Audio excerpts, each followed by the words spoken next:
making a ton of money off of this, and she just wants to lay it off on someone else. But ma'am, you're in charge. You're in charge of the district. You're in charge of making federal law and should be interested in checking where federal money is going, especially when it's supposed to go to the compassionate services that you're supposed to be all about. New York City Mayor-elect Zohran Mamdani is giving tips on how to break the law and evade immigration officials who are doing their jobs. We can all stand up to ICE if you know your rights. ICE is legally allowed to lie to you, but you have the right to remain silent. If you're being detained, you may always ask, "Am I free to go?" repeatedly until they answer you. You are legally allowed to film ICE. Former New York City Councilman Joe Borelli says Mamdani isn't satisfied with simply being a sanctuary city. He's openly opposing federal law enforcement. You would hope that the mayor of the largest city would probably, ideally at least, hope that people would comply with law enforcement and not hold rallies and protests that make their way into violent assaults on ICE officers. But look, people have compared Zohran Mamdani and Donald Trump, and here's one of the similarities. They both tell you exactly what they're going to do on the campaign trail. And to his credit, Zohran Mamdani has been extremely clear about doing this from the moment he started his campaign. I mean, this is what sanctuary city policy is going to look like under a radical socialist mayor, where it's not just enough to be a sanctuary city. He's encouraging the constituency, the New Yorkers out there, to actually actively oppose ICE, not just people, under the investigation of ICE, but people just in the streets. Senate Democrats make the push to extend Affordable Care Act subsidies, while Republicans remain against the bill, which is almost guaranteed to fail a vote this week. Madeline Rivera has more. That bill that is expected to hit the Senate floor is a Democratic proposal. Dems are pushing for a 3-year extension of ACA subsidies, something Republicans have made clear they won't vote for. Senate Dems were pressed repeatedly by the Capitol Hill press corps last week whether they want to fix the problem of high health care costs or if this is a messaging issue. Republicans, for their part, are also split between members who want an overhaul of Obamacare and those who are worried about the political consequences of high premiums. Some lawmakers say it is time for bipartisan solutions. Several states could be voting on abortion in 2026. Chris Woodward has more. Stephen Ertelt of Life News says pro-lifers need to get up, get out, and get educated on how they should vote. We know for sure that in Missouri, Amendment 3 is back. It's actually the same number as the previous amendment that allowed abortions, but this pro-life Amendment 3 is going to be on the ballot. Missouri Amendment 3 is also known as the Prohibit Abortion and Gender Transition Procedures for Minors Amendment. A yes vote supports amending the Missouri Constitution to repeal the constitutional right to reproductive freedom, which voters ratified in 2024. It also prohibits abortions except in cases of medical emergency, fetal anomaly, rape, or incest, with a 12-week gestational limit in cases of rape or incest. Susan Klein of Missouri Right to Life. We encourage people to vote yes on the Amendment 3 in 2026. Virginia could be another state voting on abortion next year. Ertelt says it's pretty much a given. It's going to be abortions up to birth, on demand, no limits, taxpayer funded potentially. And so that's an amendment that pro-life voters need to get out and work to oppose next year. I'm Chris Woodward. And U.S. stocks are hanging near the edge of their record heights. The S&P 500 is down 0.1%. The Dow Jones Industrial Average added 158 points. And the NASDAQ Composite was basically flat. More news online at afn.net and the AFN mobile app. I'm Rusty Pugh. If we lose this cultural war, we're going to have a hedonistic, humanistic society.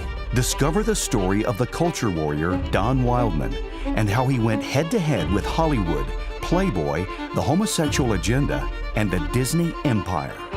The movement Don started paved the way for Christians to boldly stand for truth and righteousness in a hostile culture.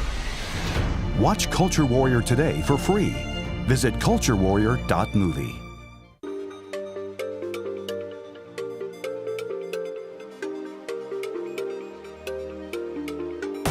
We inform. Religious freedom is about people of faith being able to live out their faith, live out their convictions, no matter where they are. We equip. Sacred honor is the courage to speak truth, to live out your free speech. We also rejoice in our sufferings because we know that suffering produces perseverance, perseverance, character, and character, hope. This is At the Core on American Family Radio. Welcome to The Core here on American Family Radio. Glad to have you with us on this brand new edition of the show. Walker Wildmon here. AFR is the network. AFR.net is our URL. You can go there and check out all of our work and past episodes and live shows. Just tons of great content over at AFR.net, AFR.net. You can also download the AFR app. There's many of you out there, I actually run into you guys ever so often, that don't have the AFR app, never even heard of it. Now, how you haven't heard of it, that's pretty hard to believe. But nonetheless, I'll go to events and I'll say, hey, who hasn't downloaded the AFR app? Half the hands will go up. Half of the hands that go up are AFR listeners. They listen to our FM radio stations, but they don't have the AFR app. And so you're missing out. Just to be honest, you're missing out if you don't have the AFR app, because the folks out there who do download the AFR app, they rave about it because they get 24/7, 365 American Family Radio content on their smartphone. And even if you drive or leave your listening radius from your FM signal, you can pull up the AFR app through Bluetooth in your vehicle and get podcasts, past episodes, and AFR live audio right there through your smart device. So if you're listening and you don't have the American Family Radio app, go ahead and download it, AFR.net. Go to your app store, type in AFR or American Family Radio, and click the download button. All right, let's move our attention to John chapter 5. That's where we are this week. John chapter 5, verse 24. Most assuredly, I say to you, this is Jesus speaking, most assuredly, I say to you, he who hears my word and believes in him who sent me has everlasting life and shall not come into judgment, but has passed from death into life. That's John chapter 5, verse 24. As we celebrate the Christmas season, the question is, what did Jesus do? Well, that's a loaded question, and there are multiple things that Jesus fulfilled and that he accomplished during his time on this earth. But one, obviously, of the most critical things that Jesus has done is he's paid the price for our sins on the cross on Calvary. He defeated death so that those who trust in him and have salvation in him will have eternal life. That's the essence here of John chapter 5, verse 24. And we must not lose sight of that. We must not lose sight of that. We can have all kinds of debates about different theological questions and different interpretations of some passages of Scripture. But one thing that is non-negotiable is that Jesus is the Son of God. He lived a sinless life, and he died in our place so that we can have access to the Father. He took our place. He was our propitiation for our sins. And it's the final sacrifice and the ultimate sacrifice that paid our debt that can only come and only be paid through Jesus, the Son of God. So that's John chapter 5, verse 24, and a good reminder this Christmas season as to why Jesus came on this earth. All right, we are still promoting. We extended this 1 week because I know there's many of you that probably missed out on this for many reasons, but our Activate curriculum, this is an excellent curriculum, 18 sessions, 13 professors, and it's online, and we offer physical copies as well. But our AFA Activate curriculum is one of the leading biblical worldview training courses I believe that's out there. And it's very in-depth. It goes over American Family Association's 5 core values and talks about issues such as religious liberty, sanctity of life, stewardship, just to name a few. And it's very comprehensive, and it has actually action items and accountability steps for yourself and for a small group. And so if you want to get 50% off our Activate curriculum, you can do that now over at activate.afa.net. Activate.afa.net. We're running both the household and individual plan 50% off, and the small group and church group plan also 50% off. So you can get the individual or household package for $99, or you can get the group package or for a church or a small group for $199. And it comes with multiple copies of the workbook, DVD kit, etc., all over at activate.afa.net. So if you're looking for a Christmas gift, and I would say a late Christmas gift, but some of you wait until the week before Christmas or 2 weeks before Christmas to shop for gifts, then what better thing to give them than a very comprehensive 18-session biblical worldview training kit? This is what Activate offers. Activate.afa.net. 50% off until Friday. So we're extending this one more week. 50% off up until Friday of this week. All right, let's move in the last few minutes. We have this segment to some of the news stories I want to get to. Vice President Vance was questioned on some of the infighting, if you will, within the conservative movement, and a couple, several online influencers, for lack of a better word, have been, whether it's Candace Owens coming up with all these crazy conspiracies about Charlie Kirk and how he died, or whether it's Tucker Carlson really making light of Nazism and platforming people who have very, very abhorrent views, and not just platforming and interviewing, but refusing to ask hard questions. All of this kind of infighting over the last few months in the conservative movement has been really dividing and really problematic for the conservative movement.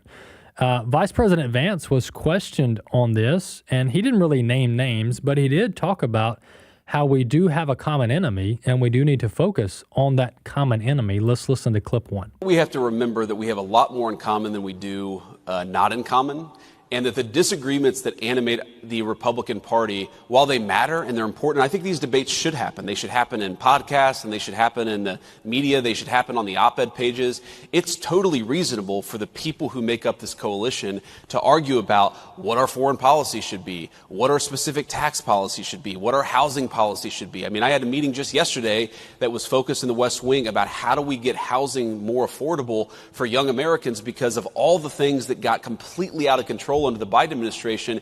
You had homes that doubled or tripled in price depending on the geography in 4 years under the Biden administration. We've got to solve that problem for our young people so they can afford to buy homes, start families, and actually build their own American dream. So I think my attitude is let these debates play out. But don't let the debates that we're having internally blind us to the fact that we are up against a radical leftist movement that murdered my friend a couple of months ago and that would throw many people in the Trump administration in prison, not for doing anything illegal, but for not following the far left's agenda. That is the real opponent here, a political movement in this country that has no animating principle, that has no agenda for the American people. Their sole obsession is to take down Donald Trump and anybody who helped Donald Trump govern. Focus on the enemy, have our debates, but focus on the enemy so that we can win victories that matter for the American people. That's my message. Well, there you have it. Probably something there that not many of you disagree with. He's exactly right. The vice president is exactly right. He does a very good job articulating the issues of the day and speaking on behalf of the administration. And there are so many problems to be solved out there. There shouldn't be really much time for infighting within the conservative movement. There's so many common problems that we all agree on that need to be fixed.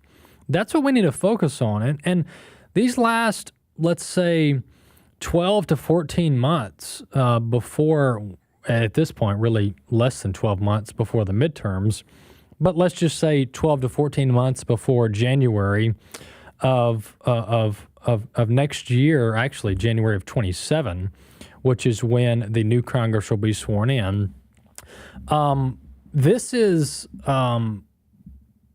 the opportunity, generational opportunity, over the next 12 to 13 months for Congress and the White House to get on their A game and get stuff done. And to me, that's the message that should be happening with urgency here, is that who knows what's going to happen during the midterms. Wishful thinking is that conservatives retain the House and the Senate, but who knows what's going to happen? Only time will tell. But right now, Republicans have the trifecta. They need to be doing more legislatively.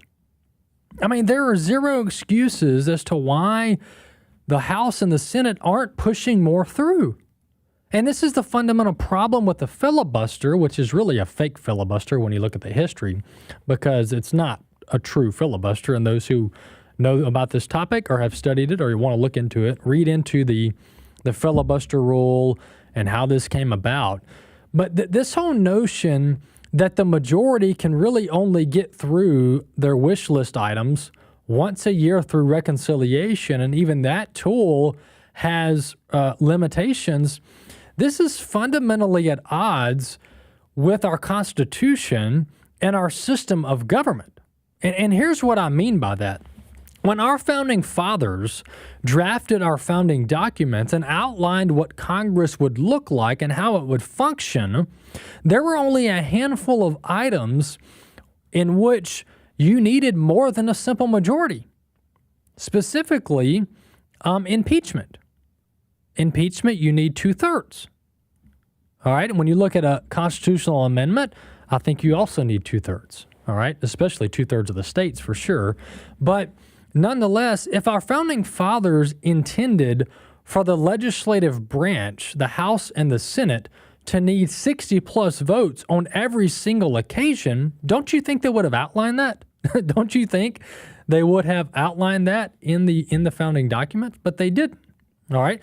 So our founders intended for the legislative branch, in order to pass law, in order to pass legislation to be signed by the president, the founding fathers intended for a simple majority to be needed. You need 51 votes in the Senate, and you need somewhere in the ballpark of 218, roughly, votes in the House of Representatives.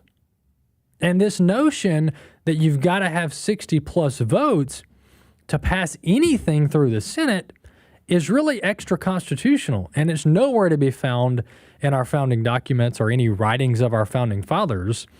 The impeachment tool is what needs 2/3. Our founders specifically outlined that. But legislation, everyday legislation, including budgets, should only need 51% of the vote in the House and the Senate. And so we have this fake filibuster that jams everything up in the Senate. And, the argument on the conservative side is, well, if we get rid of the filibuster, then the Democrats will pass crazy legislation.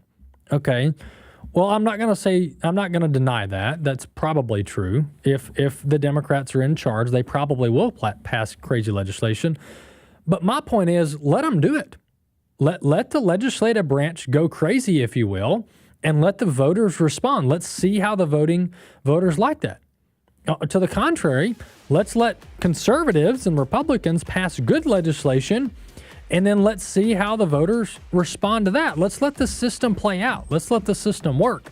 But this boogeyman that the Democrats are going to do bad stuff if they're in charge, folks, they're already doing bad stuff. I mean, President Biden and the Democrats did some horrendous things. And so we've got to stop playing defense. We've got to start learning how to play offense. And this filibuster preventing us from doing monumental generational things legislatively is just very, very problematic. And if you take out the legislative branch and all it is who's in the White House, then we're going to do this back and forth of executive orders forever. We're always going to be going back and forth on executive orders. We need consistent, sound policy nationwide done through the legislative branch. That's how you win. And have put on the new self, who is being renewed to a true knowledge according to the image of the one who created him. My name is Abraham Hamilton III, and this is the Hamilton Minute. In Paul's epistle to the Colossians, he addresses a church comprised of people who'd been saved in a pagan, first-century Roman culture. He explains to them the vigorous necessity of putting off the old man and putting on the new man. He then directs them to the ultimate object of their renewal, their sanctification. It is critically important that we believers remember, as we walk with our Lord in the sanctification process and face various challenges, that we are being made more and more like Jesus. Listen each weekday from 5 to 6 p.m. Central for the Hamilton Corner, or visit the podcast page at afr.net for more from Abraham Hamilton III, Public Policy Analyst for the American Family Association. I think we need to change our perspective on giving from a have to a get to. You know, we're money managers for the King of Kings. Everything belongs to God. And when we give, we're able to connect to the heart of God, to be involved in His grand story from everlasting to everlasting.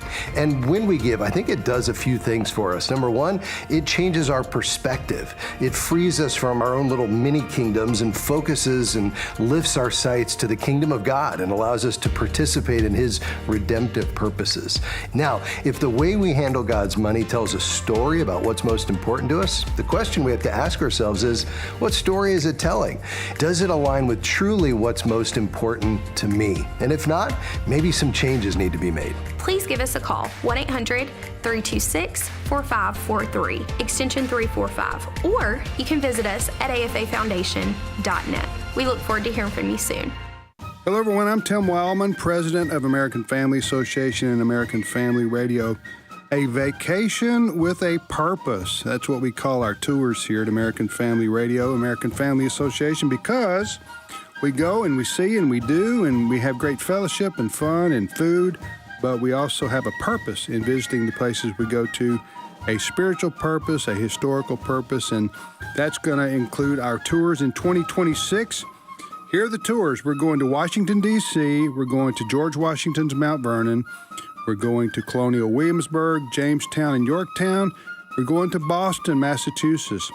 So if you want information on any of those tours for 2026, the dates, the prices, the itinerary, go to this website, wildmongroup.com, WILDMON group.com, and we hope to see you on one of our 2026 Spiritual Heritage Tours. At the Core podcasts are available at afr.net. Now, back to At the Core on American Family Radio. Welcome back to the Core here on American Family Radio. Well, as you just heard my dad mention, our 2026 tours are open and they're for you to register over at wildmongroup.com. We're going to be going to Boston again, and we're going to be going to Washington, Williamsburg, Jamestown, and Yorktown. So you can go to wildmongroup.com to check out those dates and all the information you need on those spiritual heritage tours. I do want to introduce our next guest. Matt Sharp is with us. Matt Sharp is Senior Counsel and Director at the Center for Public Policy over at the Alliance Defending Freedom, otherwise known as ADF. And Matt is with us now to talk about some of these cases that have been heard or will be heard at the Supreme Court. Hey, Matt, welcome to the program. Hey, thanks for having me on. Well, Matt, we appreciate the work of ADF. We've been partners with you guys for a long time, probably since the very beginning, to be technical.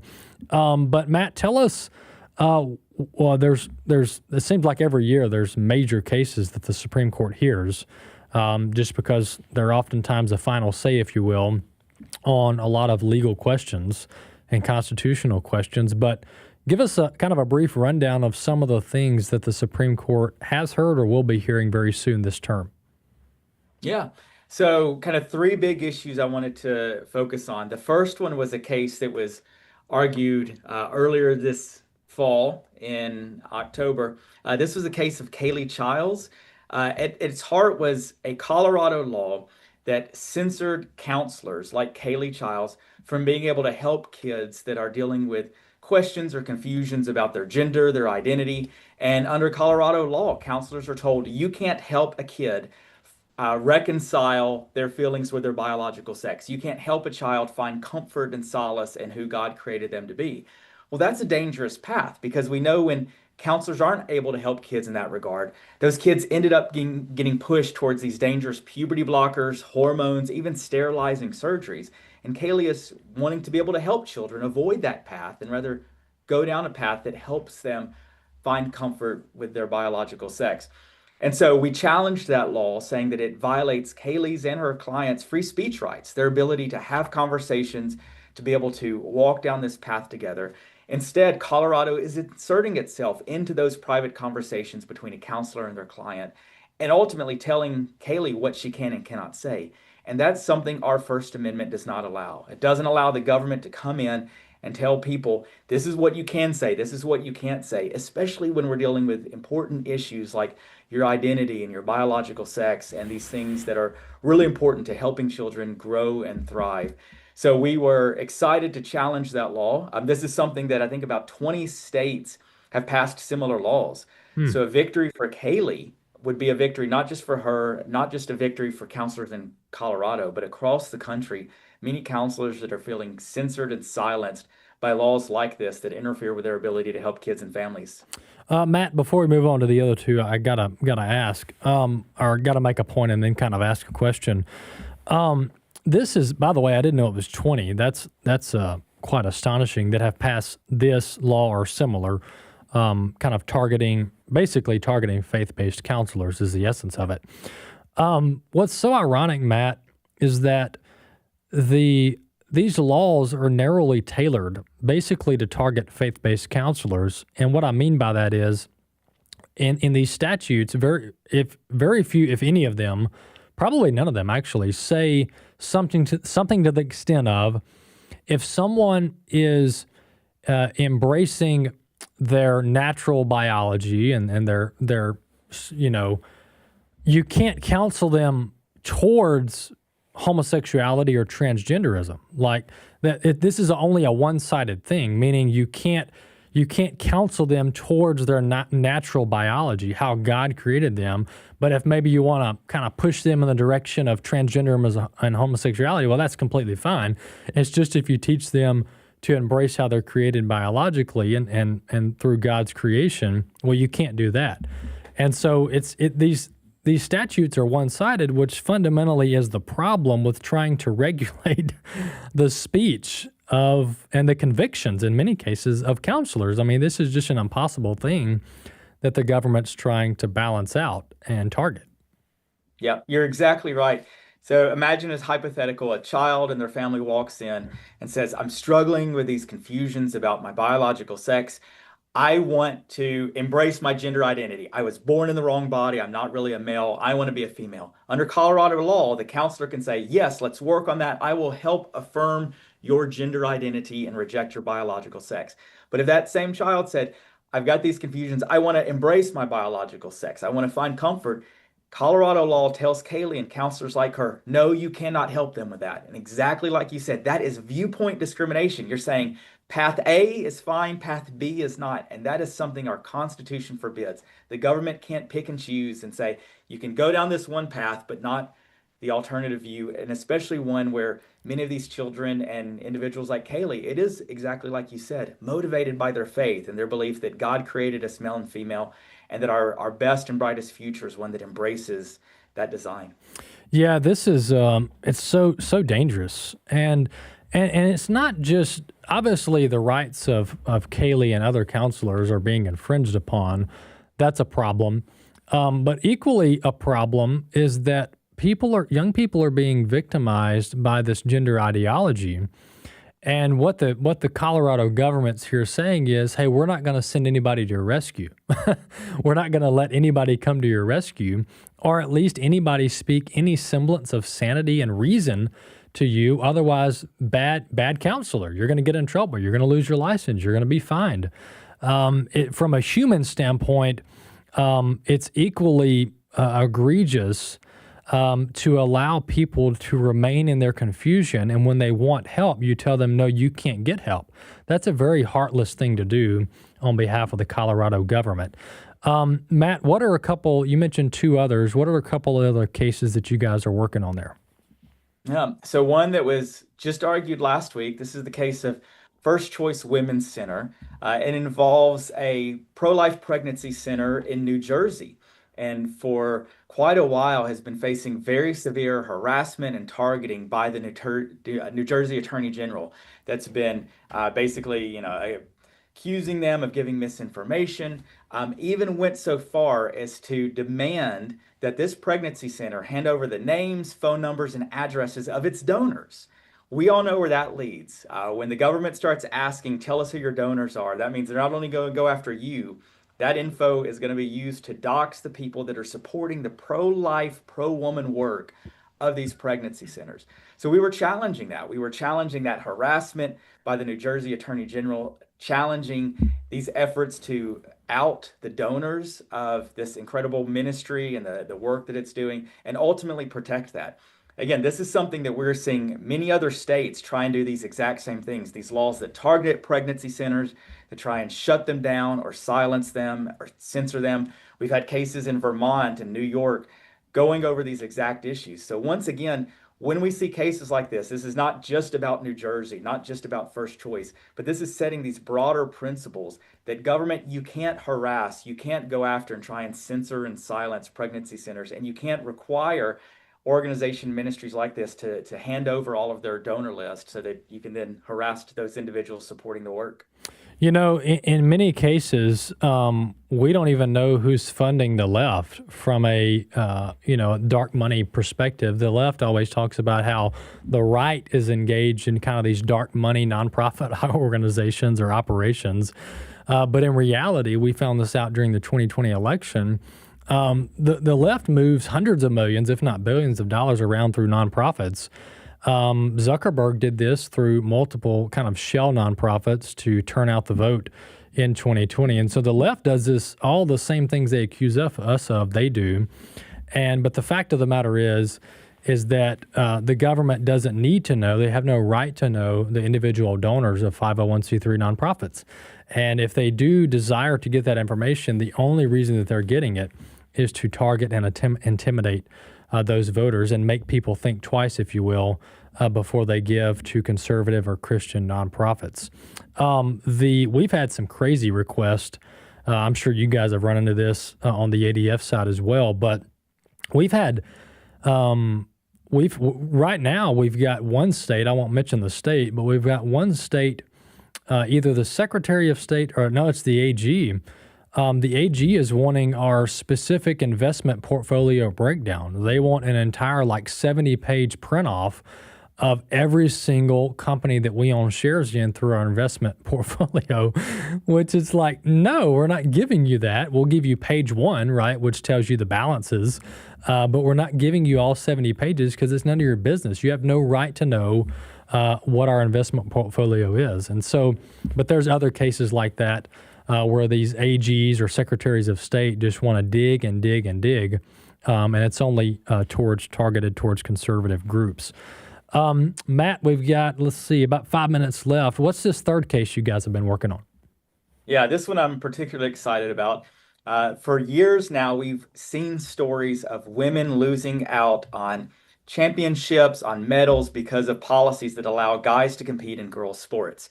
A lot of this came to head with when Leah Thomas, a male, dominated women's swimming, beating out Riley Gain at the NCAA swimming championships. But this is one of many, many stories like this.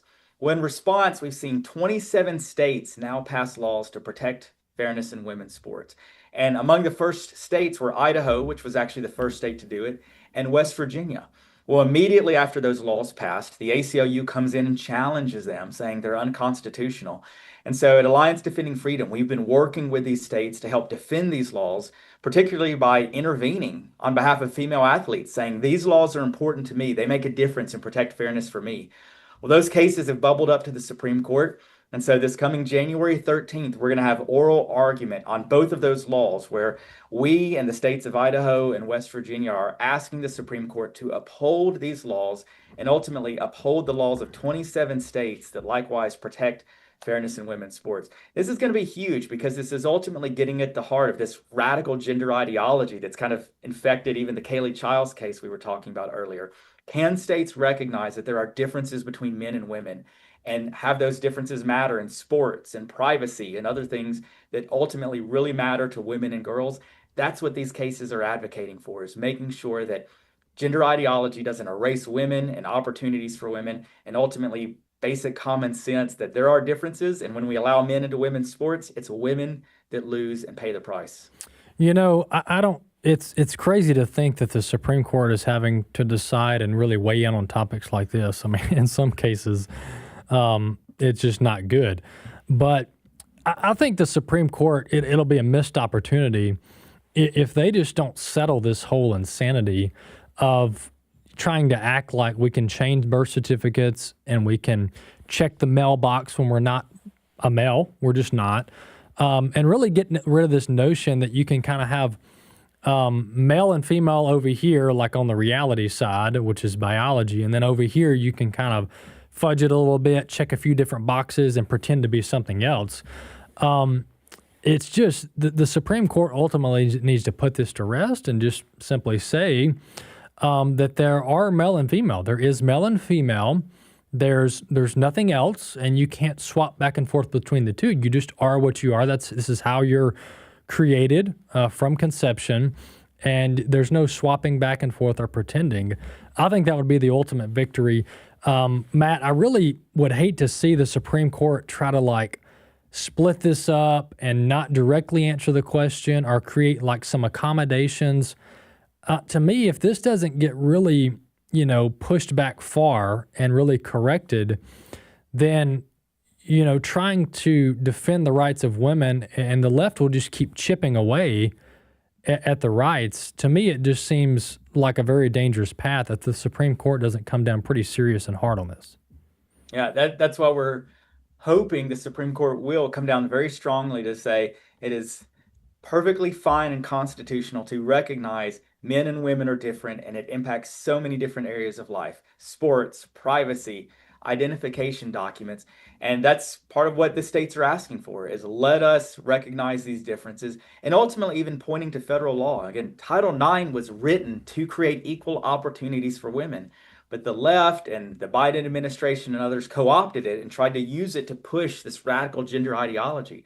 So we're hopeful the court will roll all of that back and say, no, Title IX and laws like it recognize that there are two and only two sexes, and that when you allow men and women's sports, you are undermining the purpose of these laws, ignoring reality, and ultimately harming women and girls. Yeah, absolutely. They need to really get this right, and really recognize what humanity has recognized since the book of Genesis. Hey, Matt, thank you so much for coming on. Appreciate y'all's work over at ADF. Tell our folks where they can read more about your work. Sure. They can visit us online at adflegal.org. That's adflegal.org. They can learn about the cases I've just talked about, Child's, First Choice, and the women's sports cases, and a lot of other ones that we're working on to defend free speech, religious liberty, life, marriage, and family, and to combat the harms of gender ideology. And so obviously would covet your listeners' prayers as these cases are being argued and discussed and considered by the Supreme Court. Ultimately, we hope common sense and truth prevails in all of these cases. Amen to that. Matt, appreciate your work, brother. Thank you. All right, that's Matt Sharp, who is Senior Counsel and Director for at the Center for Public Policy over at ADF, Alliance Defending Freedom. adflegal.org is that URL, adflegal.org. We appreciate him coming on. And also we appreciate ADF's continued legal defense of our rights as Christians and people of faith around this country. Between ADF and others, they've done a lot of good, gotten a lot of victories at the Supreme Court and other courts as well. All right, folks, we got one segment left. We're going to have on Mississippi Agricultural Commissioner Andy Gibson. He'll be with us in just a few minutes. Stay tuned.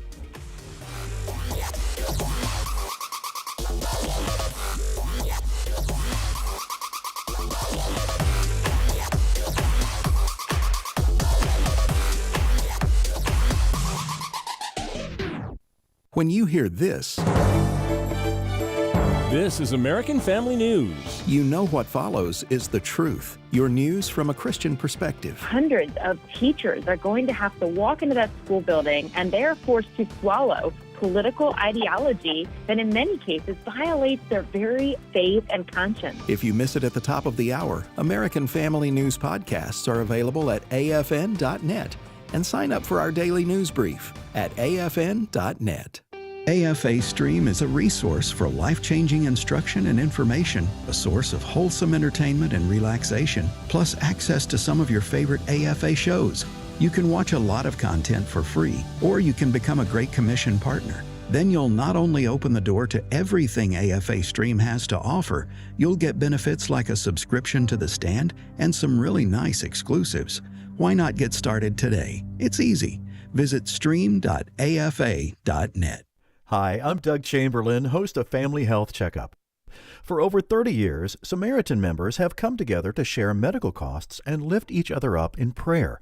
Now, I'm excited to tell you about Redeem Health Share Ministry, Samaritan's next generation of healthcare sharing. Redeem offers affordable, flexible programs that reflect your values and help you manage medical costs with confidence. Each month, members contribute a share amount to help pay each other's medical bills, and you choose the providers and treatments that are right for your family. It's not insurance, it's a community of believers supporting one another through life's health challenges. So, whether it's a routine visit or a sudden emergency, there's a caring Christian community walking with you every step of the way. Redeem Health Share. It's more than healthcare. It's hope. It's healing. It's faith in action. Call 1-844-REDEEM-0 today. Join the movement. Share joyfully. Live redeemed. Hello, this is Walker Wildmon, CEO of AFA Action. I'm convinced this coming year will determine whether the movement back towards Christian values in our government will be sustained or will it fade? Which will it be? Who will prevail in the 2026 elections? Who will win the court battles? Who will advance godly values? You and other AFA Action supporters must play a part. This is why AFA Action has a supporter that has offered $200,000 to double the year-end gifts from faithful Christians like you. We need to impact Congress and state governments all around the country. We need to impact the courts. And lastly, we need to impact the 2026 midterm elections. As you've seen, the other side is playing for keeps. The woke radicals will spend and they will do virtually anything to destroy our Christian heritage and foundation, and they will succeed unless we stop them. To help double the impact of our challenge, go to afaaction.net, afaaction.net. This is At the Core on American Family Radio with your host, Walker Wildmon. Welcome back to the last segment of today's program. Walker Wildmon here with you at the Core on American Family Radio. You can listen live over at afr.net and on the app, the American Family Radio app. All right, I want to introduce our next guest, who's been a guest multiple times on the program before. That's Mississippi Agricultural Commissioner Andy Gibson. Andy Gibson is on with us now. Commissioner Gibson, welcome back to the program. Well, thank you, Walker. It's always great to be with you. Always great to be back. Appreciate you having me on. Absolutely. Glad to have you on. There's multiple things I want to talk about. The main thing that we brought you on for was to shed some light on the EU. They've been working on, of course, a lot of left-wing ideas come out of Europe and specifically the European Union. But they've been working on a deforestation plan. Tell us a little bit about that. Yeah, this is something that the EU, which, as you know, is a group of countries that decided to form their conglomerate, basically, for the entire continent of Europe with the exception of Great Britain, which is now out since Brexit. But the EU adopted a rule basically that says they weren't going to buy any wood or any other products from areas that were being deforested around the world. And guess what? They defined deforestation.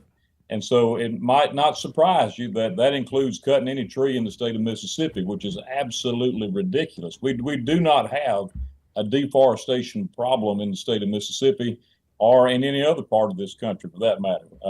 In America, we plant back about 4 trees for every tree that we cut. So we've been pushing back on this for 2 or 3 years, but it's already hurt our tree farmers. It's hurt our timber industry. Forestry is the second largest product in the state of Mississippi, and it's already depressed prices because what's happened is a lot of these big timber buying companies have just started putting this in the contract that we're not buying deforested wood in Mississippi or in other parts of the country. This past week, it's gotten to the point that it looks like they're trying to delay this perhaps, but delaying it, which it's been delayed a year or two already, delaying it, in my view, is not sufficient. What they need to do is to have this not apply. The effect of it is it's taken away our landowner rights in Mississippi. It's taken away our markets in Mississippi and in America. So myself, our Senator Cindy Hyde-Smith, and our congressional delegation penned letters to the administration, to President Trump last week, asking them to basically put the entire European trade deal on halt until this rule is removed. We can't allow this kind of foreign influence to come in here, creep in here, and take away our rights as Americans. And frankly, this is just one example of many that I'm aware of where we see foreign influence creeping into America. We can never let that happen. We are a special country with freedoms that no other country has. And anytime that they come in here and try to take away a little bit of our freedom this time, they'll be after more next time. We got to push back, and we have to beat this. Yeah, this is just baseless. I mean, the deforestation, which kind of sounds like a boogeyman for, but to put things more practical, harvesting timber and then not planting any is generally and broadly not even a problem. I mean, you can explain this better than me, but the vast majority of especially tree farmers who are in this for a living, they would have no livelihood in the future if they don't replant trees. I mean, this is what they do. They harvest trees, then they replant trees, and 20, 30 years later, they harvest trees again, and then they replant. So their livelihood depends on planting more trees. But Commissioner Gibson, this just isn't a problem. It's not a problem, and it's just a way that they're encroaching on our freedoms. This European rule, in exchange for agreeing to it, the landowner would basically say, I'm never going to do anything else with my land ever again. So that's giving more control of our property, our freedoms, to some other country. And it's ridiculous, and it needs to be either taken out altogether and not apply in America, or reinterpreted in such a way that it does not apply in the state of Mississippi. Mm-hmm. Absolutely. Yeah, I just think it needs to be banned altogether as part of the trade deal. Yeah, absolutely. Yeah, and President Trump, if this gets on his radar, which I'm sure it will, especially if the state senators here, or the U.S. senators from Mississippi, got involved here, this should be part of the negotiations with the EU and those countries there. Commissioner Gibson, I want to get your thoughts on President Trump just announced this morning that the White House and Congress is working on roughly a $12 billion farm bill, for lack of a better word. There's just not a name for the bill yet.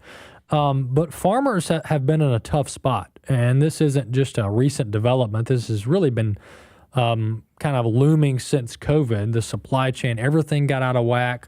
Input costs skyrocketed, yet commodity prices today are very low, relatively speaking. So from a farmer's perspective, give us kind of what they've been going through, the difficulty they've been going through. Well, our row crop producers, which includes soybeans, cotton, corn, sorghum, other row crops like this, have really been in a nationwide farm crisis for a number of years now. Only recently has it precipitated to the point that this kind of relief would be necessary. The reason for that is, again, foreign influence. We have to push back against it. We've become so dependent on China to buy our soybeans, for example. They were buying 75% of our soybeans, and then one day they decided they'd go cut down the forest in Brazil and grow their own, and so leaving our farmers with no markets. President Trump has been working to renegotiate those kind of trade deals and resetting trade relations, but frankly, we've been in an agriculture trade deficit for the last 4 or 5 years under President Biden, meaning that America has been buying more ag products than we've been selling. And that is the reason why our markets are out of whack the way they are. An oversupply of product, lower demand globally. And so President Trump is resetting global trade relations.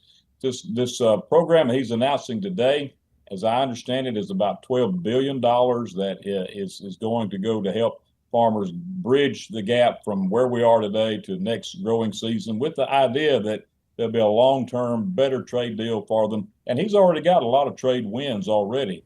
We talked about the work he's trying to do to get a better deal in Europe. He's announced a better deal with China.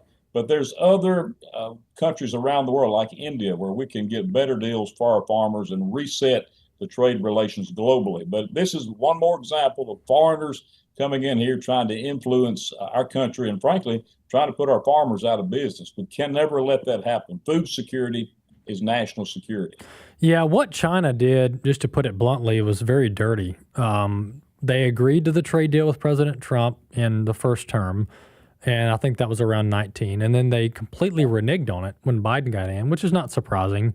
They completely reneged on it, didn't follow through with hardly any of it, left our soybean farmers out to dry, and moved on to Brazil. And they're trying to basically make Brazil their hub for agriculture, for imports for China, which should be a little concerning for us that they're wanting to move off of our soybeans and onto Brazil's, which is essentially theirs because China's pumping in a lot of the money into Brazil to build the infrastructure. Commissioner Gibson, what do we do moving forward to where we're not in this position? Now, we're always going to need China, and then China's always going to need us to a degree. At least that's how it's structured today. But how do we get to a place where we're not so dependent on China buying our agricultural products? Is there other markets out there that we could partner with? You know what? India is another market to potentially partner with, but I think fundamentally we have to bring back to America, to American soil, our own domestic processing. Right now, we're growing cotton. We're shipping it around the world. Somebody in Asia turns it into a T-shirt, and we're buying it back. We need to bring all that back to America, bring back domestic production, value add, help our farmers make a better profit by processing everything we grow here, from soybeans to cotton, corn, to sweet potatoes, for that matter. And when you do that, the value stays here in America. And we're going to have to do that, I believe, if we're going to rescue American agriculture from the whims of foreign actors out there, bad actors. We have to put, like the president said, put America first. In Mississippi, put Mississippi first, and grow our own products. We are ridiculously importing soybean oil from other countries when we could be having it produced right here and crushing it right here on our own shores. And that's the type of common sense reform we're going to have to do. Feed ourselves first. If a nation cannot feed itself, it is vulnerable, it is weak, and we can never allow that to happen. Feed ourselves first, and then whatever excess product we have going around the world. That's what I believe, and I believe the president believes that as well. Yeah, there are certain national security considerations and sectors that are already very regulated and aren't allowed to have foreign ownership. I mean, can you imagine Lockheed Martin being owned by China? But our agriculture, in many ways, is a national security market. It's a national security sector of the economy. And China's been buying up this land, this agricultural land, buying these family-owned farms, turning into some major conglomerates, and then either shutting them down or targeting them and buying the produce, if you will, or the harvest directly back to China. And so foreign ownership in American land and agricultural land is very problematic for many reasons. What can be done about this, or what has been done about this? Well, there currently is a reporting system. It is a voluntary reporting system that is through the United States Department of Agriculture, where land that is held by foreign interests, including China, is reported voluntarily. The problem is nobody really knows how much they own or control, because so many of them will form a local LLC or a corporation, and kind of it's a shell game. They're hiding their ownership. But what we see happening is, as farmers are feeling this pressure globally, a lot of them are just saying, we're going to sell, we can't keep this farm going. And then foreign buyers are coming in, writing them 2-3 times what the market value is to own up our land. A lot of the solar farms that we see, so-called solar farms, you can't eat solar, but a lot of the solar farms that we see going out there are Chinese owned. And recently, the Trump administration found out they had spyware built into the solar panel. So it is a food security issue. It is also a national security issue, and we have to stop it. A lot of the states have passed laws to ban it or to limit it. But President Trump and USDA Secretary Rollins have told us they're going to really tighten this up at a federal level And really, I think that's what it's going to take to shut this down, because you have a patchwork of states that have good laws. Our law is pretty weak in Mississippi. It could be a whole lot better, but it's going to take leadership like President Trump's to say no more foreign countries buying up our land and basically controlling our freedom to exist. If you can't feed yourself, you might as well not be a country. I've traveled the world promoting our products to other nations that cannot produce their own food, and I'm telling you, it's a very vulnerable situation. We will never let that happen in our great country. Amen. You know, speaking of the solar panels, I think looking back when the history books are written on this, I think leaning into solar is going to be the one of the gravest mistakes that our energy sector did, because it just doesn't make sense economically or from an energy production standpoint. There are way too many limitations. And with us leaning into small modular nuclear reactors, which is what the Trump administration is doing, and deploying those over the next 2 to 4 years, it's going to just make solar look laughable. The fact that we ever spent any money investing in that, I think when the history books are written, is going to be quite comical. Commissioner Gibson, we appreciate your work in Mississippi and across the country and working with our congressional delegation on these topics. Thank you so much for coming on. Thanks for having me. God bless you and AFA. All right. Merry Christmas. Merry Christmas to you. Absolutely. That's Commissioner Andy Gibson, Agricultural Commissioner out of Mississippi, talking about multiple topics, one of them being the farm aid bill that President Trump announced this morning, some $12 billion. And folks, I know multiple farmers that I talk to on a regular basis, and the last few years have been just very, very tough, very hard. And primarily you look at the input cost post-COVID, the input cost to put the crop in the ground, to plant it, to water it, to fertilize it, just to maintain it. The cost just skyrocketed to input, and the output just didn't keep up. It just didn't keep up. And here we are now, and commodity prices on, these harvested crops are dropping. They're just dropping, which is in some ways good because the end consumer is getting a lower price, which means inflation is easing on these agricultural products. But if you're the farmer who invested all this money into the crop and you just can't get your money back, much less make any money, that's unsustainable. And so that's where this farm aid bill is coming from. And, out of all the money spent in Washington, D.C., I have zero problems helping our farmers. This is a national security sector of the economy. If we can't eat, we can't live. This is the backbone of America. Our agricultural sector is the backbone of America, and we've got to take care of our farmers. And so $12 billion is just pennies when you look at the federal budget. And we can probably cut $12 billion from somewhere else to pay for this, if we're being honest. All right, folks, Walker Wildmon at the Core here on American Family Radio. Don't forget to subscribe to the podcast wherever you listen to podcasts. We'll see you next time.